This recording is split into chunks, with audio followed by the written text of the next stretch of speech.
இன்றைக்கி Friday. So temple போகலான்னு சொல்லி நான் நினச்சேன். அதுக்கப்புறம் உடனே ரெடி ஆகிட்டு நான் கிளம்பிட்டேன். ஸோ என்ன பிரசாதம் செய்யலான்னு யோசிச்சப்போ தான் எனக்கு ஞாபகம் வந்துச்சு மில்க் ரைஸ். ஆக்சுவலி இந்த பால் சாதம் வந்து எனக்கு ரொம்பவே பிடிக்கும். என்னோட ஒன் ஆஃப் த ஃபேவரெட்னு நான் சொல்லுவேன்.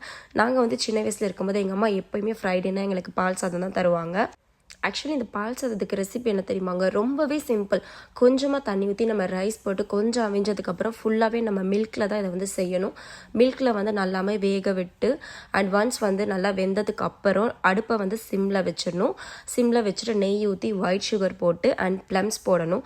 ஆக்சுவலி இதுக்கு வந்து நான் கேஷ்யூ வந்து போட மாட்டேன். நான் கேஷ்யூ வந்து எனக்கு இதில் வந்து அவ்வளோவா பிடிக்காது. ஸோ அண்ட் லாஸ்ட்டாக ஏலக்கல்லாமல் ஏதாவது ரெசிபி இருக்காங்க, லைட்டாக நம்ம ஏலக்காவை தூவி விட்டு அண்ட் நல்லா சிம்மில் வச்சு அப்படியே நல்லா மெல்ட்டாக விடலாம். அது எவ்வளோத்துக்கு எவ்வளோ கரையுதோ அந்த ரைஸ் அண்ட் பருப்பு அவ்வளோத்துக்கு அவ்வளோ அது டேஸ்டியாக இருக்கும். மில்கோட டேஸ்ட் வந்து ரொம்பவே ரிச்சாக ரொம்பவே நல்லாயிருக்கும். ஸோ செஞ்சு முடிச்சோன்னா நான் பிரசாதத்தை எடுத்துகிட்டு கோயிலுக்கு கிளம்பிட்டேன். ஆக்சுவலி இந்த ஸ்ட்ரீட்டில் பார்த்தீங்கன்னா கோயிலுக்கும் வீட்டுக்கும் வித்தியாசமே தெரியாது. எதுடா கோயில்னு நீங்கள் யோசிக்கலாம். பார்த்தீங்கன்னா இதுதான் கோயில்.